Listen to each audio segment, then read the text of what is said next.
ॐ क्षीरपुत्राय विद्महे अमृततत्त्वाय धीमहि तन्नो चन्द्रः प्रचोदयात्। ॐ क्षीरपुत्राय विद्महे अमृततत्त्वाय धीमहि तन्नो चन्द्रः प्रचोदयात्।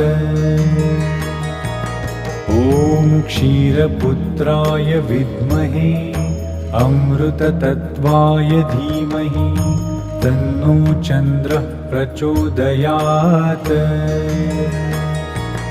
ॐ क्षीरपुत्राय विद्महे अमृततत्त्वाय धीमहि तन्नो चन्द्रः प्रचोदयात्। ॐ क्षीरपुत्राय